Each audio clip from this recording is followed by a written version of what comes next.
தரணி வாழ் தமிழர்களின் இதய ஒலி தமிழன் 24.com. எரிபொருள் விலை அதிகரிப்புக்கு இதுவே காரணம், ஒட்டுக்கட்சி குற்றச்சாட்டு. அமெரிக்காவுக்கு சொந்தமான கப்பலை தாக்கியது ஈரானின் புரட்சிகர காவல்படை. செம்மணி புதைக்குழிக்குள்ளிருந்து தாயத்துடன் எண்புக்கூடு மீட்பு. யாழ் நீதிபதியின் திடீர் இடமாற்றம், ஊழல்வாதிகளுக்கு துணை போகும் ஆளுநர், சாடும் ஆசிரியர் சங்கம். குறிவைக்கப்படும் தனித்து வாழும் முதியோர்கள் விடுக்கப்பட்டுள்ள கடும் எச்சரிக்கை. எரிவாயு விலை திருத்தம் குறித்த லிட்ரோ நிறுவனம் வெளியிட்ட அறிவிப்பு. யாழில் சினிமா பாணியில் நடந்த கொள்ளை, போலீசாரை அதிர வைத்த இரு சிறுவர்கள். சுவிஸ் ஆஃப்ரிங்கன் நகரத்தில் குறைந்த விலையில் சிறந்த தரத்தில் உங்கள் வீட்டு தேவைகளுக்கான யாவும் ஒரே இடத்தில். Little Asia. இங்கே தாயகத்தில் இருந்து தரமான மரக்கறி, ஃப்ரெஷ்ஷான இறைச்சி, சுவையான மீன் வகைகள் மற்றும் ஆசிய, ஆப்பிரிக்க, தாய்லாந்தில் இருந்து இறக்குமதி செய்யப்பட்ட பலசரக்கு பொருட்கள் அனைத்தும் ஒரே கூரையின் கீழ். உங்கள் ஷாப்பிங்கை இனிமையாக்க 200க்கும் மேற்பட்ட கார் பார்க்கிங் வசதி. மேலும் ஹைவேயில் இருந்து வரும் 700 மீட்டர் தூரத்தில் மிக பிரம்மாண்டமான லிட்டில் ஏசியா எக்ஸோட்டிக் ஃபுட். இன்னும் என்ன யோசிக்கிறீங்க? இப்பவே வாங்க, கையோட அள்ளிட்டு போங்க.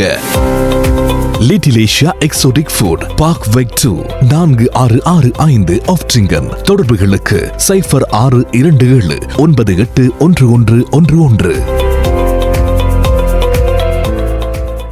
தொடர்பென விரிவான செய்திகள்.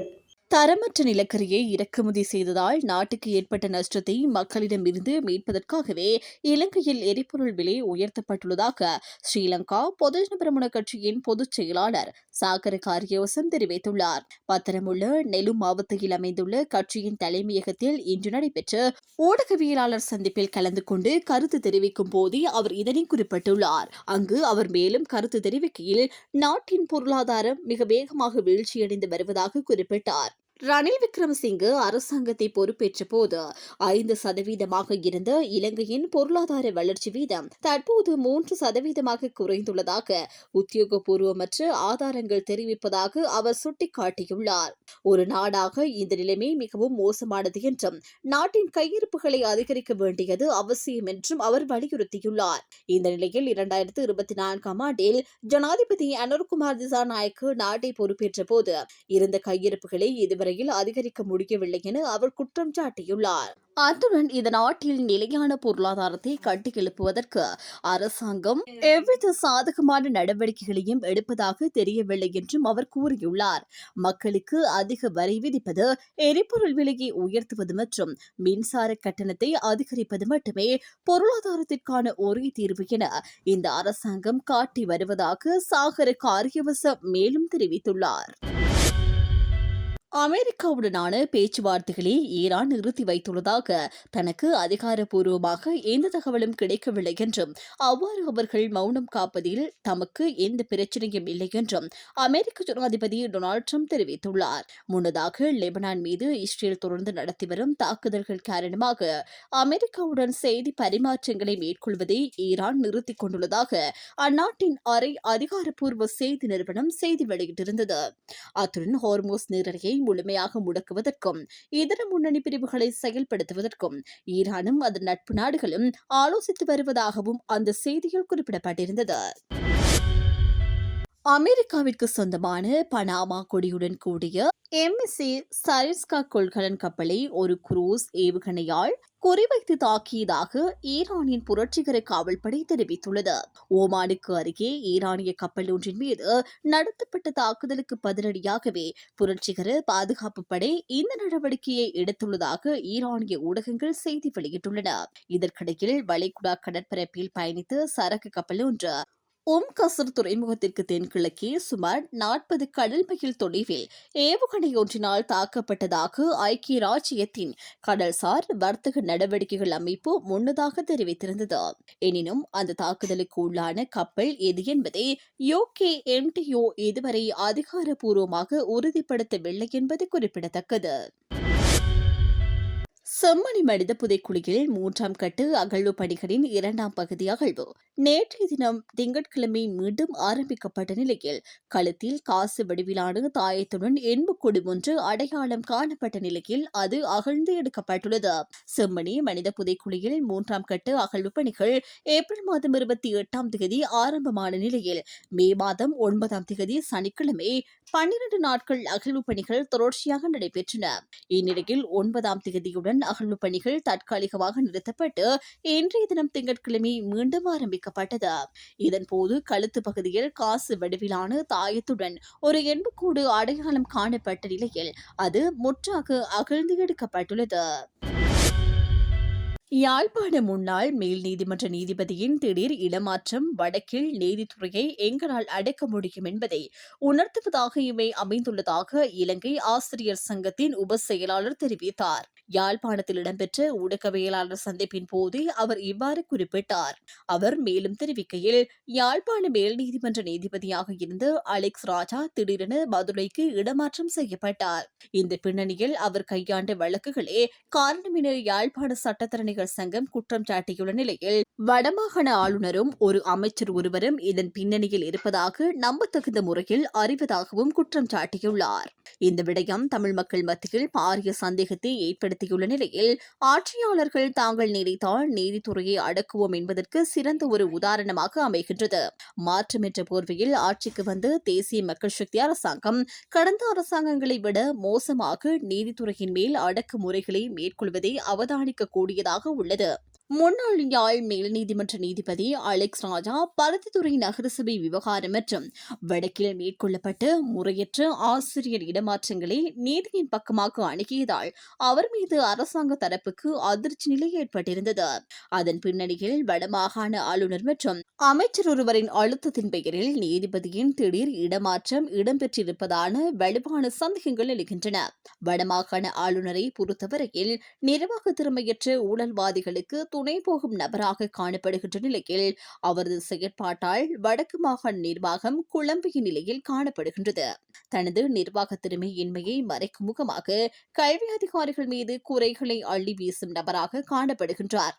வடக்கிலிருந்து ஆளுநர்கள் போராட்டங்கள் இடம்பெறும் போது போராட்டக்காரர்களை அழைத்து பிரச்சினைகளை கேட்டு அறிவது தான் வழக்கம். ஆனால் இவர் மட்டும் போராட்டக்காரர்களுடன் பேசுவதற்கு தயார் இல்லை.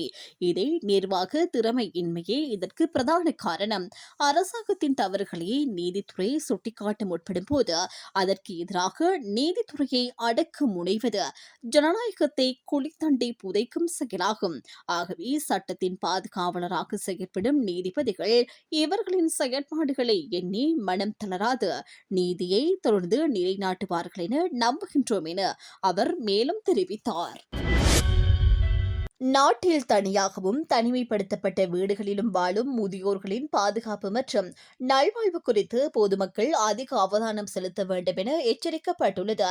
காவல்துறை அறிக்கையொன்றை வெளியிட்டு இந்த அவசர எச்சரிக்கையை விடுத்துள்ளது. முதியவர்களின் பிள்ளைகள் தொழில் வாய்ப்பு நிமித்தம் வெளிநாடுகளுக்கு சென்றிருப்பது அல்லது நாட்டின் ஏனைய பகுதிகளில் குடியேறியுள்ளதால் முதியவர்கள் தனிமையில் வாழும் நிலை அதிகரித்துள்ளது. இதன் அடிப்படையில் இவ்வாறான வீடுகளை இலக்கு வைத்து போதை பொருளுக்கு அடிமையானவர்கள் உள்ளிட்ட குற்றவாளிகள் நகை, பணம் மற்றும் ஏனைய சொத்துக்களை கொள்ளையடிக்க முற்படுகின்றனர். அண்மை காலமாக விசாரணைகளின்படி இவ்வாறான சம்பவங்கள் வன்முறை தாக்குதல்களாகவும் கொலைகளாகவும் மாறியுள்ளன. இதன் அடிப்படையில் முதியவர்கள் வாழும் வீடுகளில் இரவு வேளையில் போதிய வெளிச்சத்தை உறுதிப்படுத்துமாறும் அறிமுகம் இல்லாத நபர்களை வீட்டுக்குள் அனுமதிப்பதை தவிர்க்குமாறு அண்டை வீட்டாரோடு தொடர்ச்சியான தொடர்புகளை பேணுமாறும் பொதுமக்களுக்கு அறிவுறுத்தப்பட்டுள்ளது. மேலும் முதியவர்கள் தனியாக வசிப்பது குறித்து கிராம உத்தியோகஸ்தர் மற்றும் சமூக காவல் குழுக்களுக்கு அறிவிக்குமாறும் கேட்டுக் கொள்ளப்பட்டுள்ளது. அத்துடன் அவசர தொடர்பு எண்களை வீட்டில் தெளிவாக காட்சிப்படுத்துவதுடன் அவர்களுக்கு இலகுவாக பயன்படுத்தக்கூடிய தொலைபேசிகளை வழங்குமாறும் வலியுறுத்தப்பட்டுள்ளது. முதியவர்களை பராமரிப்பதற்காக உள்வாங்கப்படும் வீட்டு பணியாளர்கள் அல்லது பராமரிப்பாளர்களின் பின்னணியை உன்னிப்பாக பரிசீலிக்குமாறு அவர்களின் சேவைகளை பெற்றுக் கொள்வதற்கு முன்னர் காவல்துறை சான்றிதழ்களை பெற்றுக் கொள்ளுமாறும் அறிவுறுத்தப்பட்டுள்ளது. எனவே முதியவர்களின் பாதுகாப்பை உறுதிப்படுத்த பொதுமக்கள் முன்கூட்டியே தகுந்த பாதுகாப்பு நடவடிக்கைகளை எடுக்குமாறு காவல்துறை மேலும் கேட்டுக் கொண்டுள்ளமை குறிப்பிடத்தக்கது. ஜூன் மாதத்திற்கான எரிவாயு விலை திருத்தம் நாளை மறுநாள் அறிவிக்கப்படும் என லிட்ரோ நிறுவனம் தெரிவித்துள்ளது. ஜூன் 5ஆம் தேதி எரிவாயு விலைகள் திருத்தி அமைக்கப்படும் என லிட்ரோ நிறுவன தரப்புகள் தெரிவித்துள்ளன. மாதாந்திர எரிவாயு விலை திருத்தம் தொடர்பான அறிக்கைகள் தற்போது நிதி அமைச்சரிடம் சமர்ப்பிக்கப்பட்டுள்ளதாக கூறப்படுகின்றது. இதன்படி இறுதி அறிக்கை நாளை மறுநாள் பெறப்படும் என எதிர்பார்க்கப்படுகின்றது. உலக சந்தையில் நிலவும் விலைகளுக்கு ஏற்ப இந்த ஆண்டு எரிவாயு விலைகளை திருத்தி அமைக்க திட்டமிடப்பட்டுள்ளதாக லிட்ரோ நிறுவனம் தெரிவித்துள்ளது. இருப்பினும் கடந்த மாதம் லிட்ரோ எரிவாயுவின் விலையை திருத்தி அமைக்காதிருக்க அந்நிறுவனம் நடவடிக்கை எடுத்திருந்தமை குறிப்பிடத்தக்கது. யாழ்ப்பாணம் வல்வெட்டித்துறை கொம்மாதுறை பகுதியில் உள்ள வீடொன்றில் 1,15,00,000 ரூபாய் பணத்தை கொள்ளையடித்த சம்பவம் தொடர்பில் பிரதான சந்தேக நபர்கள் 2 கைது செய்யப்பட்டுள்ளதாக போலீசார் தெரிவித்துள்ளனர். கடந்த 27ஆம் தேதி பகல் வேளையில் வீட்டில் யாரும் இல்லாத நேரத்தில் வீட்டின் புகைக்கூட்டை உடைத்து உள்ளே நுழைந்த 2 அந்த கொள்ளை சம்பவத்தில் ஈடுபட்டுள்ளதாக விசாரணைகளில் தெரியவந்துள்ளது. சம்பவம் தொடர்பில் கிடைத்த முறைப்பாட்டின் அடிப்படையில் வல்வெட்டித்துறை போலீசார் விசாரணைகளை முன்னெடுத்து கண்காணிப்பு கேமரா காட்சிகளை ஆராய்ந்ததன் மூலம் சந்தேக நபர்களை அடையாளம் கண்டுள்ளனர். கனடாவிலை சேர்ந்த 16 வயது சிறுவனும் 19 வயது இளைஞனும் இவ்வாறு கைது செய்யப்பட்டுள்ளனர். அவர்களில் ஒருவர் வள்ளை சந்தையிலும் மற்றையவர் யாழ்ப்பாணம் ஆரியகுளம் பகுதியிலும் வைத்து கைது செய்யப்பட்டதாக தெரிவிக்கப்படுகின்றது. சந்தேக நபர்களிடம் மேற்கொள்ளப்பட்ட மேலதிக விசாரணைகளில் வீட்டினுள் நுழைந்த பின்னர் அங்கு அதிகளவு பணம் இருப்பதை நெடுங்கேணியை சேர்ந்த ஒருவருக்கு காணொலி அழைப்பின் மூலம் தெரிவித்துள்ளதாக தெரியவந்துள்ளது. அதனைத் தொடர்ந்து முழு பணத்தையும் எடுத்து வருமாறு அவர் அறிவுறுத்தியதாகவும் போலீசார் தெரிவித்துள்ளனர். கொள்ளையிடப்பட்ட பணம் நெடுங்கேணிக்கு கொண்டு செல்லப்பட்டு அங்குள்ள காணியொன்றில் புதைத்து வைக்கப்பட்டிருந்ததாகவும் பின்னர் யாழ்ப்பாணம் திரும்பிய போதே 2 சந்தேக நபர்களும் கைது செய்யப்பட்டதாகவும் விசாரணைகளில் தெரியவந்துள்ளது.